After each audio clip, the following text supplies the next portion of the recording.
The snow started falling hard right before midnight. I remember standing at the front desk watching the flakes come down sideways through the floodlight over the parking lot. There was already a good 6 inches on the ground, and no cars had pulled in for hours. I was halfway through counting the cash drawer when I heard the front door creak open. Not fast, not forcefully, just that slow, deliberate kind of open that makes you stop what you're doing. A man stepped inside. No reservation, no luggage, no words. He placed exact change on the counter before I could even greet him, then pointed toward the corner room at the end of the hall. Let me know where you're listening from tonight, and if you've ever had a guest, a neighbor, or even a stranger who didn't quite feel like they belonged. And if you enjoy these stories, consider subscribing so you'll hear the next one when it drops. My name's Dana Ellis. I was 37 when this happened, working the front desk at a small mountain lodge in Colorado. It was winter of 2006, the kind of season where the snow barely lets up, and the guests who do check in are either ski addicts, lost tourists, or road-weary folks looking for shelter. I'd taken the job the year before after my divorce. I needed something quiet, something that made sense. And truthfully, I liked the rhythm of the place, the routine of logbooks, key hooks, coffee pots, and weather reports. Most nights were calm, sometimes lonely. But that night, the night the quiet man showed up, something was different. We were a small lodge, 12 rooms. No restaurant, just a coffee bar and vending machine. The building was older than it looked, all creaky baseboards and mismatched light fixtures.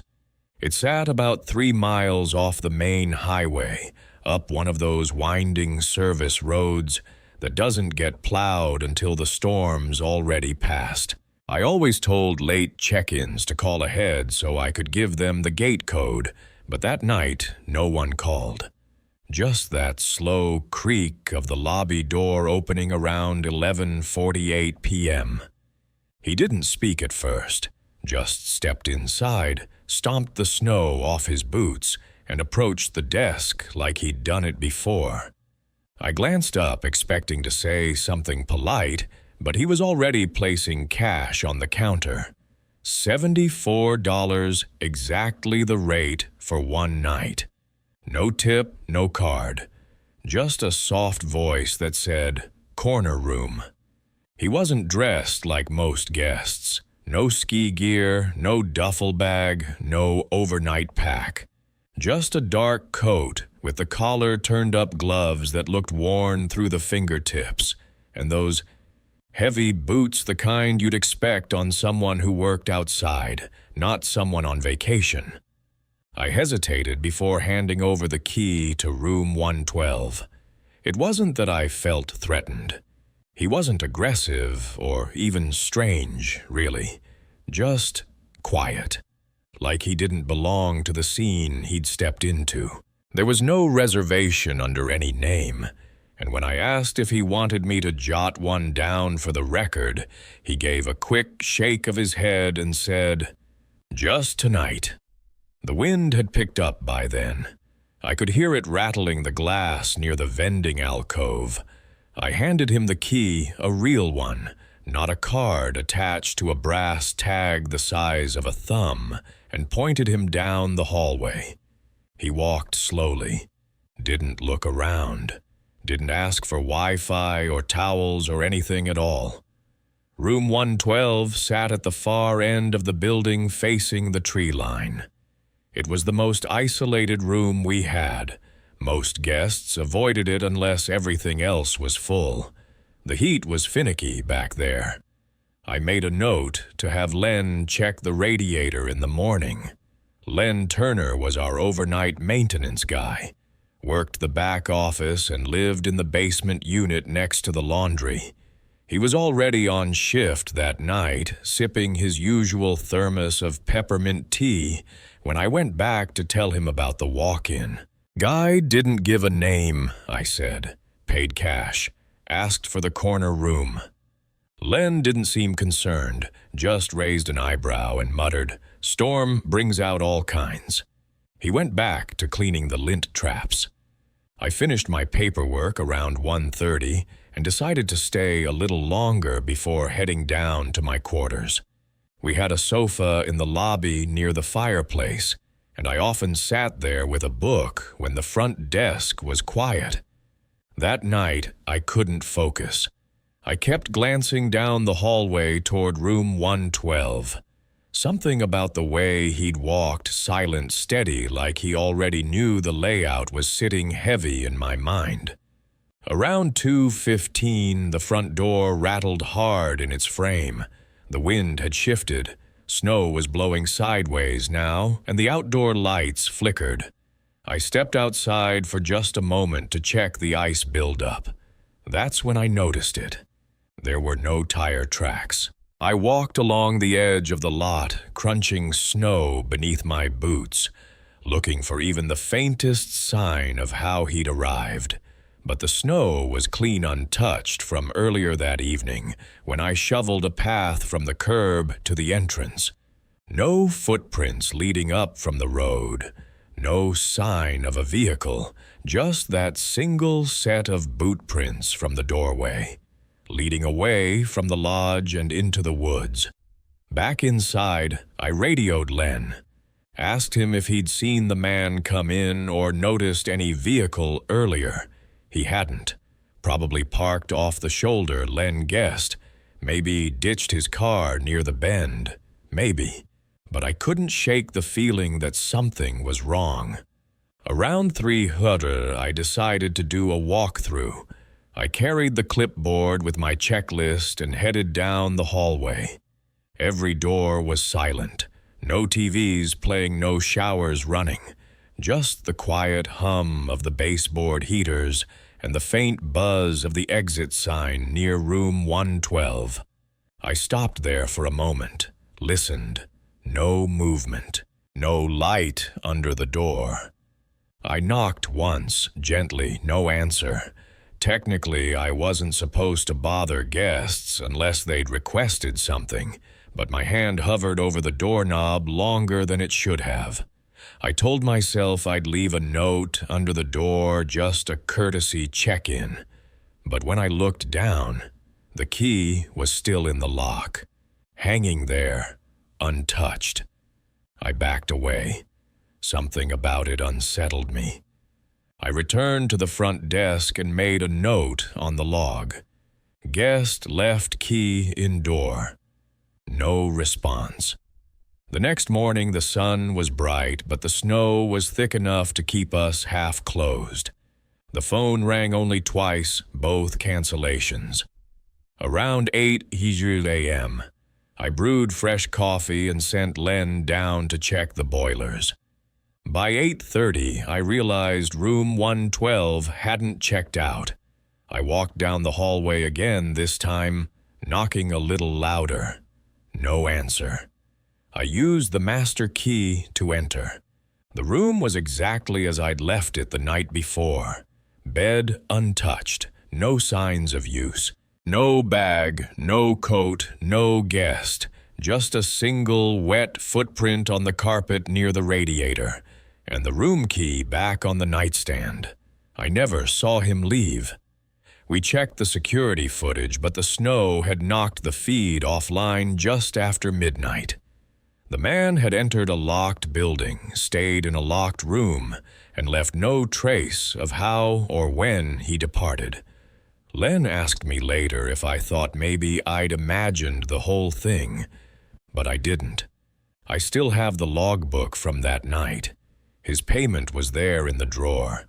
Exact change, $74.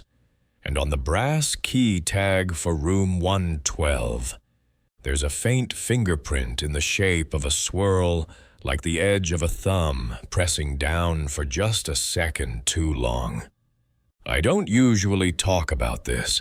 It's one of those stories that sits in the back of your mind like a stain, hard to explain, even harder to forget. Not because it was violent or dangerous or even dramatic, just wrong. Like something had been twisted just slightly out of place, and you didn't notice it until it was too late to fix. Back in 2019, I was driving nights for a cab company that mostly worked out of the downtown industrial district in Kansas City. They'd paired me with an old Crown Vic that rattled when it hit 30 and hummed like a refrigerator when idling, but it ran well enough and the heater worked, so I didn't complain. Most nights were quiet business guys heading to hotels, hospital staff, working late shifts, the occasional bar crawl group that still used taxis instead of rideshare apps. I didn't mind it. I've always preferred the quiet hours. Less traffic, fewer expectations, and no one really cared if you made conversation or not. That particular night started normal.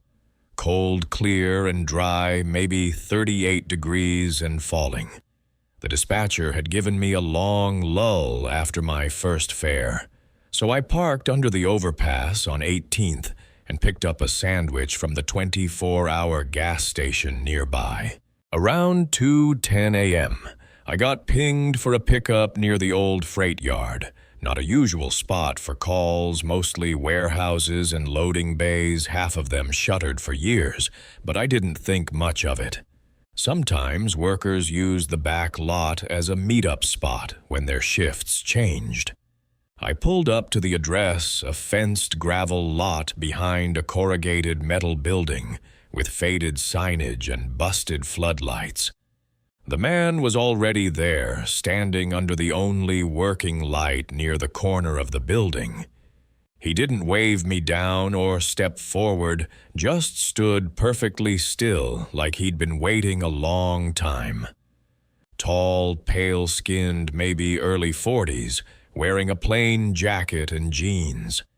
Nothing unusual about him at first glance. But as I got closer, something about the way he held himself made me uneasy.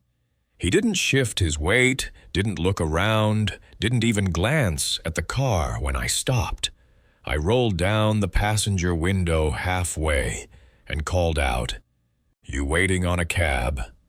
He nodded once, just once. No words. "Where you headed east," he said. "Out of the city. That was it. No address, no street name, no specific drop-off, just east." I asked for clarification and got nothing but a slow blink and a repeat of the same word, east. The way he said it, flat quiet like someone repeating something they'd memorized but didn't understand, made the hairs on my arms stand up. Against my better judgment, I popped the lock and told him to get in. He climbed into the back seat with this slow, deliberate motion, careful not to touch the door frame. I glanced at him in the mirror, expecting him to look around or settle in like most passengers do, but he just sat there, upright, hands folded in his lap, staring straight ahead. I asked again where exactly he needed to go, and after a few seconds he said, "Just keep driving. I'll tell you when to turn." Something about that rubbed me wrong. I've driven night fares for over 15 years, and that kind of vague direction never ends well. I tried to shake it off. Maybe he was tired. Maybe he'd had a rough night. But the further we drove, the quieter it got. Not just in the car, the whole city felt like it was going still. We headed east out of the freight yard district past a few industrial parks and a strip of closed pawn shops. I kept checking the rear view, hoping he'd say something more specific. He didn't. Just kept staring forward with that blank expression. Around 2:30, I finally asked if he wanted me to drop him near Independence or further out toward Blue Springs. He said nothing for a while, then leaned forward slightly and said, "Somewhere without lights." That's when I noticed something I still can't explain. The back seat was cold, not just cool cold. I'd had the heat running the whole time, and the cabin was warm up front. But when he leaned forward, I felt this wave of cold air, like he'd just stepped in from a walk-in freezer. I glanced at the window next to him, thinking maybe it was cracked, but it wasn't. Fully shut, no draft. I adjusted the mirror again. He was still staring forward, but now his eyes had this glassy, unfocused look, like he wasn't seeing the road, just looking past it.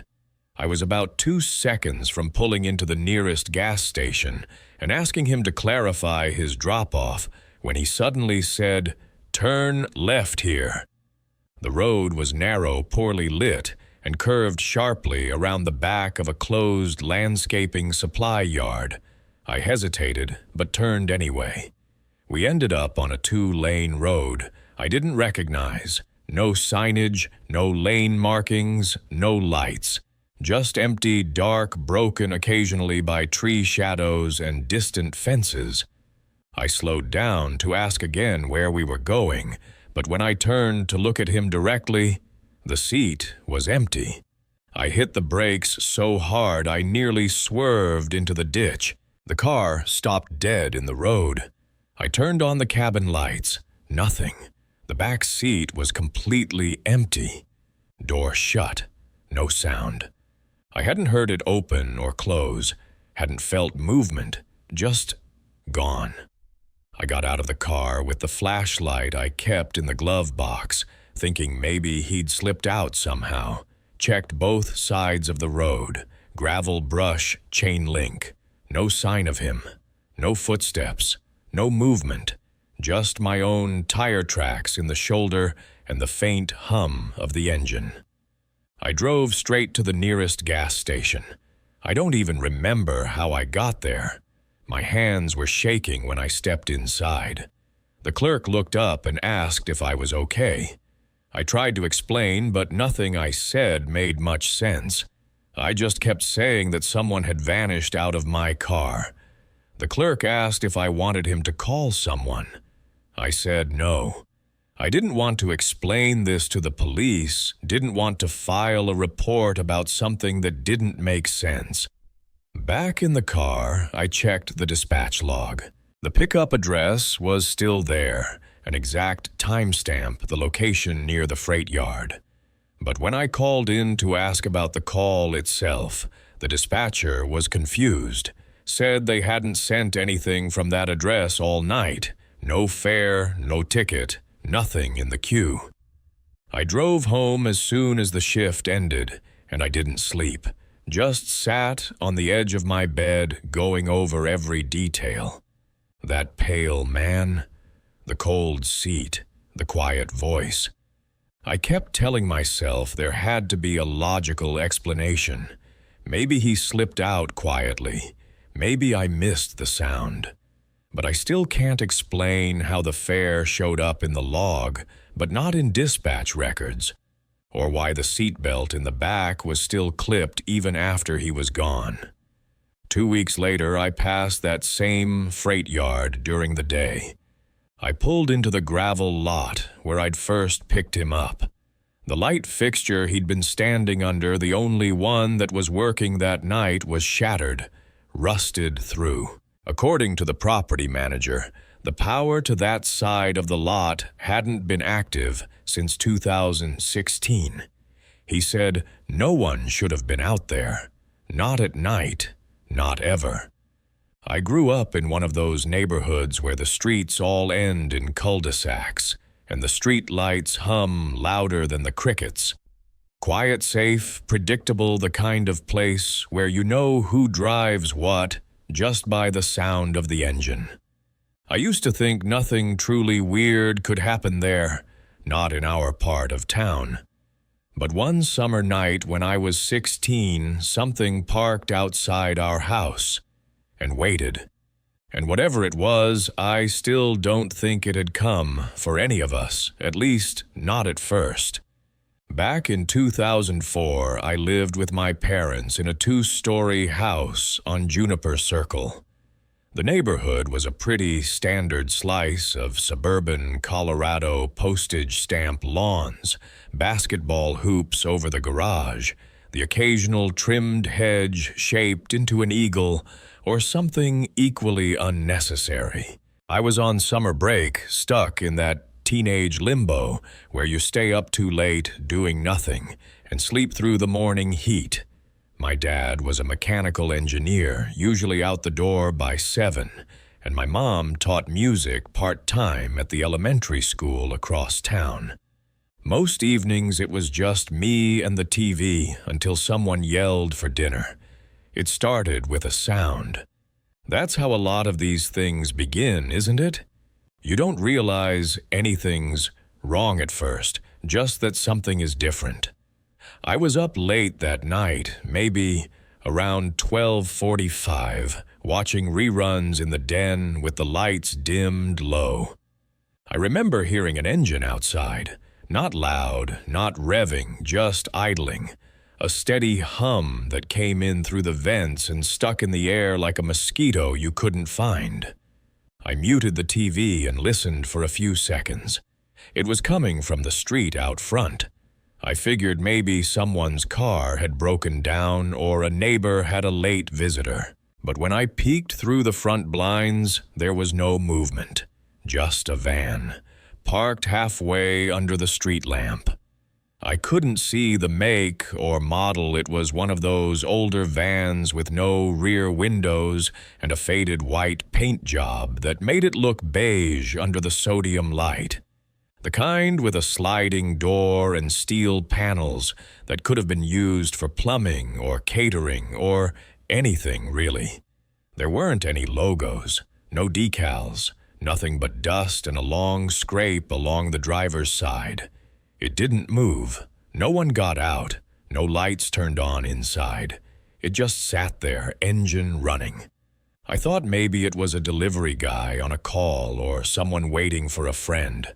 But our neighborhood didn't get deliveries that late, and none of the houses on our street had teenagers old enough to be sneaking out without a license. I waited. 10 minutes, maybe more. Still nothing. I should have let it go, should have just gone to bed. But I didn't. Instead, I turned off the den light and walked quietly to the upstairs window that overlooked the front yard. From there, I could see the van more clearly. It was parked just past our driveway, lined up perfectly with our mailbox. The headlights were off, but the engine was definitely running. I could hear the low mechanical churn whenever the wind shifted. I tried to make out if there was someone inside, but the windshield had a glare from the street lamp that made it hard to tell. I told myself it didn't matter. People park weird all the time. Maybe they were lost. Maybe they were resting. Maybe it was nothing. But as I turned away from the window, I saw something that made my stomach drop. The driver's door was open now. I hadn't heard it. No slam, no creak, no footsteps. But it was open, just slightly, cracked, as if someone had stepped out very quietly and was now standing, somewhere I couldn't see. I went to wake my dad. He was groggy and annoyed, but I managed to get him to come to the window. By the time he looked, the door was closed again. The van hadn't moved. He gave me a tired look and said maybe I'd imagined it, or maybe the wind had moved it. He told me to go to bed and not stay up so late with the blinds open like that. I nodded, pretended to agree, and watched him shuffle back down the hallway. But I didn't go to bed. I stayed by the window, watching. Sometime after 1:30, the engine stopped, just like that silence. The van didn't drive off. It didn't shift into gear. It simply stopped running like the battery had been drained or someone inside had finally made up their mind. A few minutes later, I thought I saw movement near the back, a shape shifting just outside the beam of the streetlight. I couldn't tell what it was, maybe a person crouched low, or maybe just the breeze playing tricks through the trees. But then the back door clicked open. Not all the way, just enough to make a sliver of darkness open where there hadn't been one before. That's when I called the police. I told the dispatcher someone was parked outside our house, hadn't moved in over an hour, and was acting suspicious. I could hear her typing. She said someone would be by to check it out. I hung up and went downstairs to sit by the front door, the baseball bat we kept in the coat closet resting across my knees. My heart wasn't racing exactly. It was more like my whole body had settled into this slow, heavy dread, the kind that sits behind your ribs and tells you not to breathe too loud. It took the officer 20 minutes to arrive. The patrol car turned onto our street with its headlights on, but no siren. When it pulled up behind the van, the driver's door opened. The officer, a tall man with salt and pepper hair, approached slowly, flashlight drawn. I watched from behind the curtain, barely breathing. He stood by the van for maybe a minute, then stepped back and radioed something. Another officer arrived a few minutes later. They opened the van together. One of them recoiled slightly, then leaned in again. There was no one inside. No keys, no license, no registration, no personal belongings. The back was completely empty, stripped down to bare steel flooring, with a few scratches across the side panels. The officer, his name was Sergeant Williams. I learned later, knocked on our door and asked if we'd seen anyone leave the vehicle. My dad had come downstairs by then, confused and half awake. I told them about the engine, the door opening the back hatch. They took our statements but didn't seem too concerned. They said it was probably stolen, maybe ditched by someone who didn't want to get caught with it. But they never found a report that matched the VIN. And the weirdest part, according to the officer, the engine was cold when they arrived, completely cold, as if it hadn't been running for hours. They had it towed the next morning. I saw them pull it up onto the flatbed, silent, abandoned blank, like it had never belonged to anyone. For weeks after, I kept checking the street at night. Every sound outside, every flicker of a headlight made me peel back the curtain just to be sure it wasn't back. It never returned.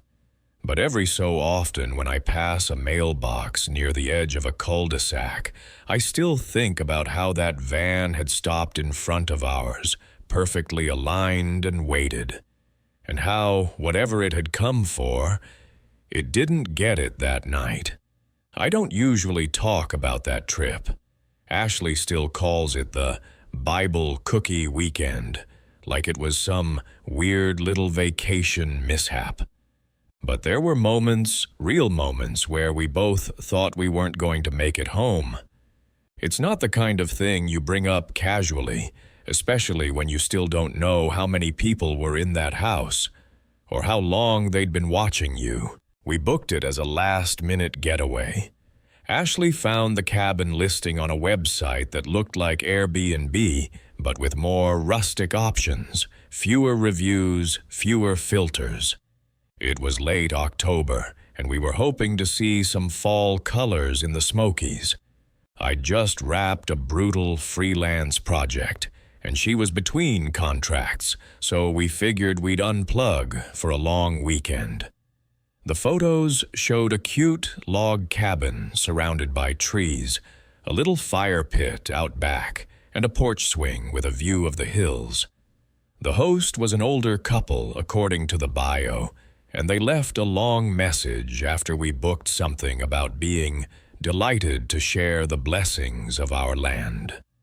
We didn't think much of the phrasing at the time. We got there just before dusk on a Friday.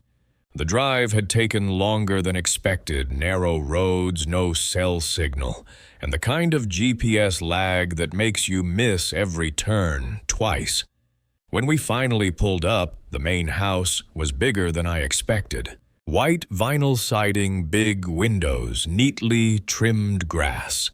The cabin was maybe 40 yards back, behind a row of leafless trees.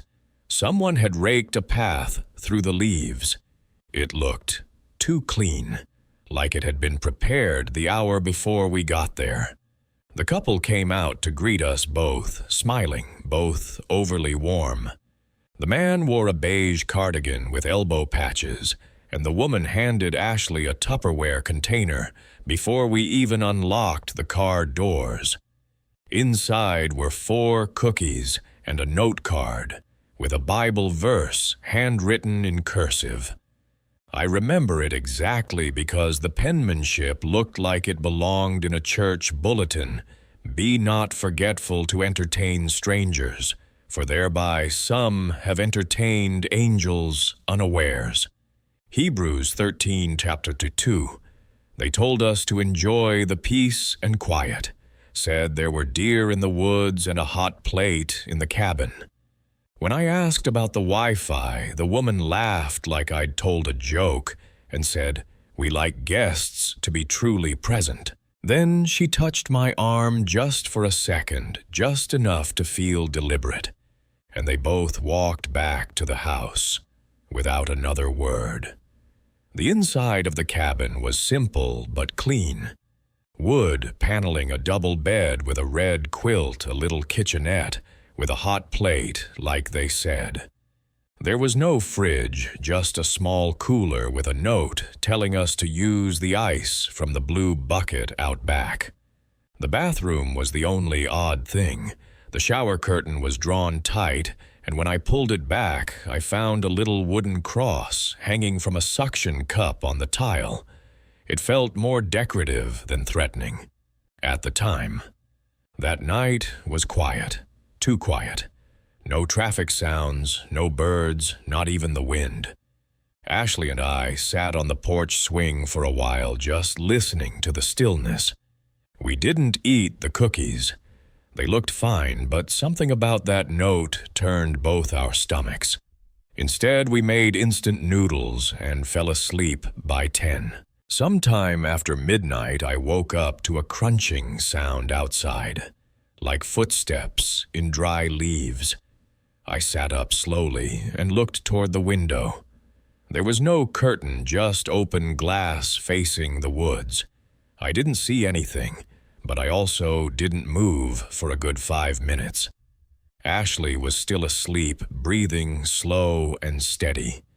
I figured it was a deer, or maybe a raccoon. The next morning, I found a folded note tucked just under the cabin door. The handwriting was the same cursive as before, but this one said, "Leave before Sunday service. Not everyone here prays to the same God." I showed Ashley. She went pale, said she hadn't heard anything, hadn't seen anyone. We debated packing up right then, but it was already Saturday morning, and we didn't want to jump to conclusions. Maybe it was a prank. Maybe one of their weird grandkids thought it'd be funny. Still, we agreed not to leave the cabin again that day. We played cards and kept glancing at the window every time the trees moved. Around 4 p.m., another note appeared, this one placed gently inside the cooler outside. "Do not drink the tea. They watch for signs of compliance." It was scrawled in ink that had smudged slightly, like whoever wrote it had done so in a rush. And beneath the note, 3 individually wrapped tea bags with a floral label we didn't recognize. That was enough for us. We started packing. Ashley kept saying she had a bad feeling in her chest, not fear exactly, more like pressure, like she was being timed. I walked toward the car while she gathered her sketchbook and phone charger. The leaves crunched under my boots, and I swear I saw someone standing between the trees by the main house, a silhouette, still as stone. Then it stepped back, just one clean motion disappearing into the shadow between the trunks. I turned and ran. We left everything except our phones and wallets. The main road twisted downhill for a mile, and we didn't see a single other house. When we got to the bottom, Ashley realized she'd left her jacket, the one with her car keys, in the pocket. I didn't want to go back, but we had no choice. We waited in the car for about 10 minutes, trying to work up the courage. Then we climbed back up the hill together slowly. The cabin looked the same. Door still closed. No movement. When we stepped inside, everything looked untouched except the bed. The quilt had been folded neatly, too neatly. And on top of it was Ashley's jacket, folded the same way. A note lay on top. "If you're reading this, you got out. Don't let them find you." There was no signature, no date, but something about that last line made it feel old, like it had been written for someone else long before we ever booked the trip. We left without speaking, drove to the first gas station with service, and called a friend in Knoxville to crash for the night. I reported the listing the next morning, but when I went back to the website, it was gone. No trace. Not in my email, not in my booking history, like it had never existed at all. I've thought about that trip more times than I care to admit. What the service was, who the other believers were, and whether the hosts had any idea someone was warning us, or if they already knew. What stays with me, though, is the last part, the way Ashley's jacket had been folded. It was done exactly the way my grandmother used to fold church linens. With reverence, with intention, like we'd already been claimed. Back in college, we used to do this thing called study weekends, which was really just an excuse to split the cost of an Airbnb and get out of town for a few days. No parties, no campus noise, just somewhere quiet with Wi-Fi and enough space to sprawl out with flashcards and laptops. That's what we thought we were doing that weekend in Pennsylvania. But by the second night, none of us were thinking about our exams. We were just hoping morning would come without something knocking on the door again. It was me, Mariah Tyler, and Seth, 2 rooms. A cheap farmhouse listing off the turnpike, middle of nowhere. The photos had shown an old white house with a red tin roof surrounded by flat fields and dense rows of corn. The host messaged us the day before arrival with a code to a lockbox and a warning not to use the barn out back. Said it was unstable and unsafe, though we never saw anything that looked dangerous. Just a long building with faded paint and padlocked double doors set maybe 50 yards from the back porch. The first day was uneventful. We got there mid-afternoon, brought groceries inside, and each claimed a corner of the living room to set up our notes. The place smelled faintly like old carpet and lemon cleaner, the kind that bites your nose a little. It wasn't bad, just stale. The floors creaked with every step, and the radiators made that popping noise old pipes do, like distant knuckle cracks. I remember thinking it felt like a house that hadn't been touched in a while, but it wasn't creepy. Not yet. That night we stayed up late, half studying, half complaining about studying. Around 2 a.m., just as we were getting ready to sleep, we heard something outside. 3 knocks, heavy and dull, from somewhere near the back of the house. We all froze. Tyler walked to the kitchen window and peeked out, said it was probably a tree branch in the wind. But there wasn't any wind. The trees hadn't moved all evening. We joked about it the next morning, chalked it up to paranoia or maybe an animal. But Mariah didn't laugh. She kept glancing out the window like she was waiting for something else. That afternoon, I took a break and walked out past the barn toward the edge of the cornfield. There was a little rise just past the barn, and I figured it might have a better signal. My phone kept flickering between one bar and no service at all. That's when I noticed the symbols. They were made of sticks, rough, uneven branches, arranged in circles, and star-like shapes about 15 feet across. There were 4 of them, each one slightly different, flattened into the tall grass between the corn rows. Some had feathers woven in. One had a rusted tin can placed dead center. I thought they were art at first. Maybe the host was one of those eccentric types who decorated their property with folk sculptures. But the longer I looked, the more intentional they seemed. Not decorative, not for show. I called the others over. Seth was the one who noticed the tire tracks. They were fresh, soft impressions through the dirt leading out toward the field and curving back toward the main road. We hadn't seen or heard a car all morning. There was only one other house visible from the rise, and it sat half a mile down the road with boarded-up windows. We never saw anyone there. That night, no one slept well. Every creak felt like a step. Every gust of heat from the old vent made us flinch. Around 3:15 a.m., we heard it again, the knocks. This time, from the front porch. 3 of them spaced 5 seconds apart. No doorbell, no footsteps. Just that same dull thud, like a palm against hollow wood. Tyler turned the porch light on, but there was nothing. No car, no motion. Just empty driveway and frost beginning to form on the grass. Mariah locked herself in the bathroom for 20 minutes after that. When she came out, she showed us something she'd found stuck inside her overnight bag, a small branch broken off at both ends with a piece of red thread wrapped tightly around the middle. It hadn't been there the day before.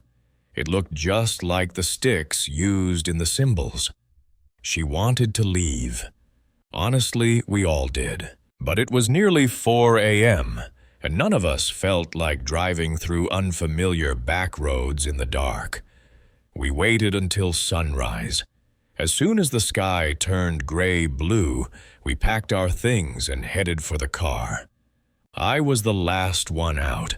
I remember glancing at the living room table and seeing a piece of paper that hadn't been there the night before.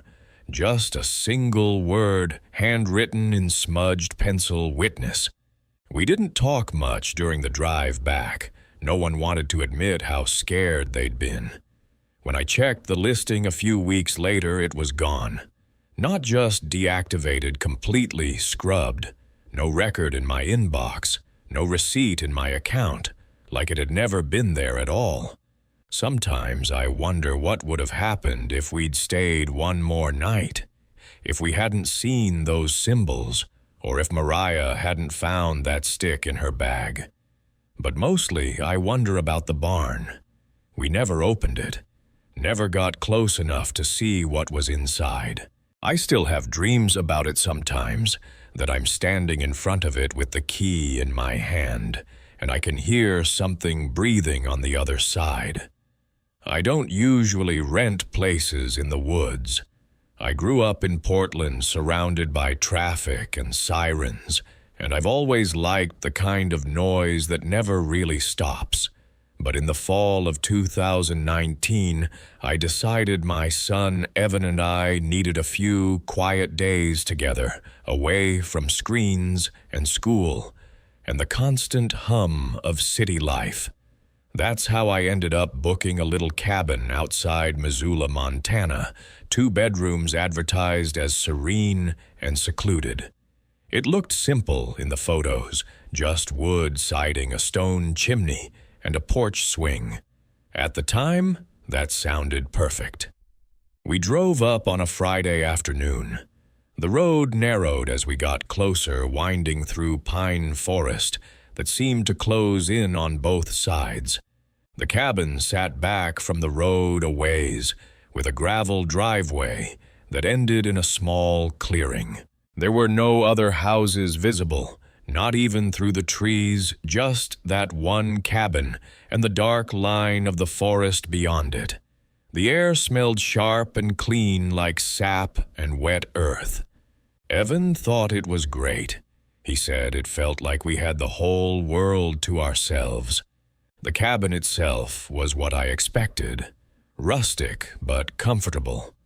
Old wood floors that creaked in certain spots, mismatched furniture that probably came from yard sales. A faint, smoky smell that lingered in the curtains from the fireplace. It wasn't fancy, but I didn't need fancy. There were baseboard heaters in the bedrooms and a little electric stove in the kitchen. The host had left a short, handwritten note on the counter welcoming us and reminding us to keep the windows latched at night since the frames were loose and could let in cold drafts. At the time, I thought that was considerate. That first night was uneventful. We played cards until Evan fell asleep on the couch. Then I carried him to bed and sat by the fire with a book until my eyes got heavy. It was the kind of quiet that makes you listen harder than you want to, the ticking of the baseboard heater, the occasional pop of sap in the fire. I remember thinking it felt almost too quiet, but I told myself that was just because I wasn't used to it. The second evening was when things shifted. We spent the day hiking a short trail nearby, then came back to make dinner. By the time I washed the dishes and put Evan to bed, I was exhausted. I did my usual walk through the cabin, checking the locks and latches, making sure the doors and windows were secure. Every single one was shut tight. I remember because I tugged on them twice, not trusting the old frames. Then I went to bed. The next morning I walked into the kitchen and noticed the air felt colder than it should. The curtains near the sink were swaying gently, even though the baseboard heater below was humming. I looked closer, and the window above the sink was standing open about 3 inches. The one beside the kitchen table was the same. My first thought was that I had been careless, but that didn't feel right. I remembered tugging them, checking them. I wouldn't have missed 2. Still, I told myself maybe the frames were looser than I realized, and the night air had worked them open. That night, I checked them again. Every window on both floors latched as tight as the wood would allow. Evan helped making it into a game, tugging at the locks and declaring them kid-proof. We laughed and I went to bed more relaxed than I should have been. But when I walked back into the kitchen the next morning, the same 2 windows were open again. This time it was only about 1 inch, but it was enough. Enough that the curtains stirred enough that the air carried a damp chill from outside. My stomach sank in a way I can't explain. I didn't tell Evan. I just closed them and kept him distracted with pancakes. That evening, as dusk settled in, I stood on the back porch for a while, staring at the tree line. It was quiet enough that I could hear my own pulse in my ears. Somewhere in the distance, a branch snapped. Not like the sound of a squirrel, heavier than that. I never saw anyone, but the feeling that someone was just out of sight watching grew stronger the longer I stood there. When I finally went inside, I locked the door and slid a chair under the knob, even though I knew it wouldn't do much. That night, I barely slept. I woke twice, convinced I'd heard something on the gravel outside. The second time, I went to the window in the hallway and looked out. At first, I thought the darkness was playing tricks on me, but then I saw it a figure, standing at the edge of the trees, just past the clearing. Tall, unmoving, almost blending with the trunks. My breath caught and I froze, afraid that if I moved, it would move too. I don't know how long I stood there staring, but when I blinked, it was gone. In the morning, I walked the perimeter of the cabin while Evan ate cereal inside. The ground was damp from dew, and that's when I saw them. Boot prints larger than mine circling the cabin in a wide loop. Some passed directly beneath the kitchen windows. They weren't distorted or old, they were fresh. I didn't say a word to Evan. I packed our bags, loaded the car, and told him we were heading home early. He was disappointed, but he didn't question it. I never contacted the host. I never left a review. I just drove back toward the city with the sinking awareness that someone had been out there the whole time, maybe watching us from the moment we arrived. Nothing was stolen, no locks were broken, and no doors were forced. But someone had opened those windows. Someone wanted me to notice. What has stayed with me isn't the figure by the trees or the prints in the dirt. It's the quiet certainty that we weren't supposed to know. That whoever was out there hadn't meant for us to catch on at all. I used to travel so often for work that most motels blur together in my memory. There was one in Gallup, New Mexico that I'll never forget, not because of the decor or the comfort, but because of a single night that made me reconsider what kind of places I was stepping into without question.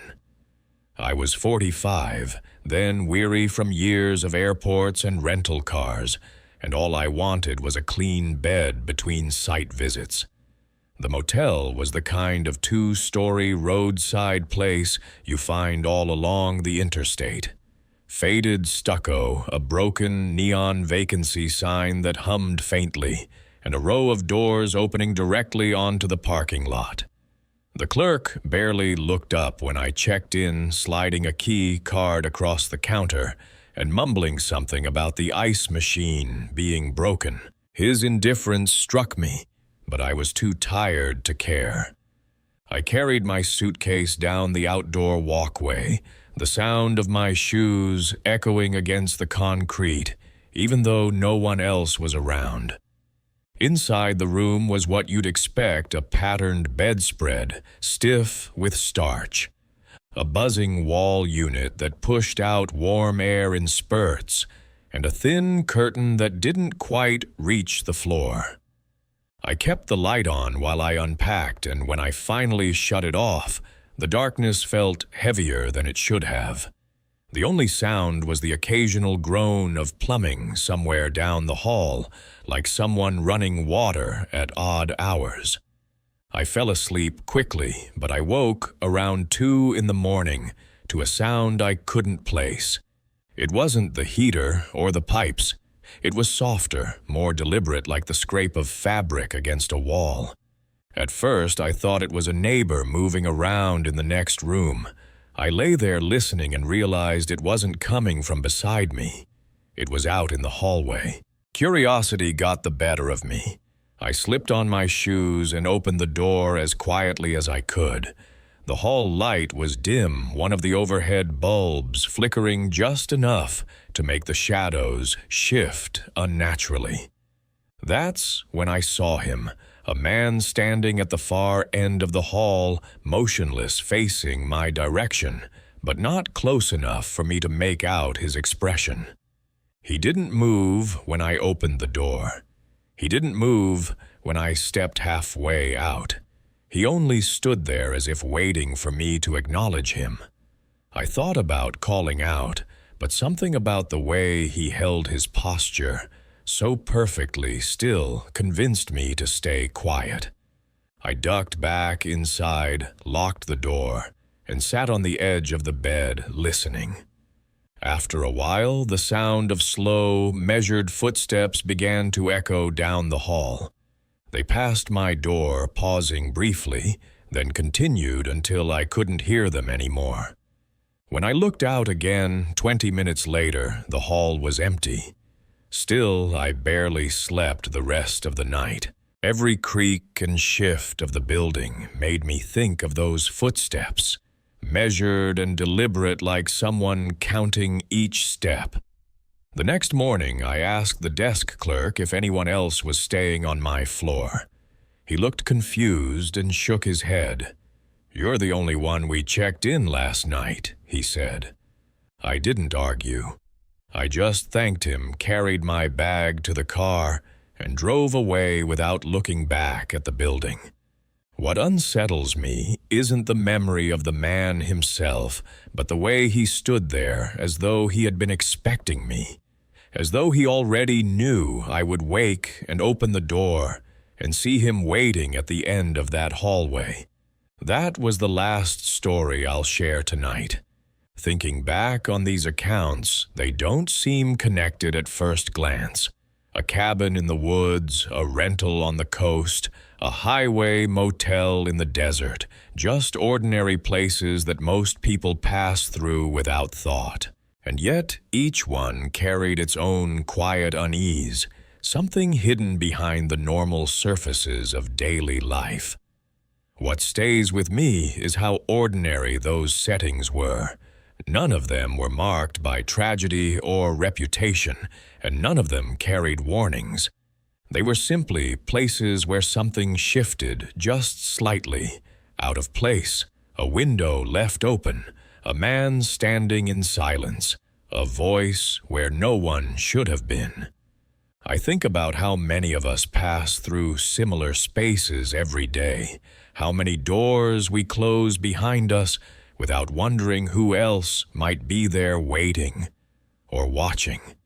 Maybe it's the uncertainty that unsettles me most, the knowledge that not everything strange leaves a trace, and not every presence wants to be noticed. Sometimes the quiet moments of dread are the ones that last longest in memory, long after the journey itself has been forgotten. Thank you for staying with me until the very end. If you'd like to hear more stories like these, I hope you'll consider subscribing and sharing this with someone who also listens late at night.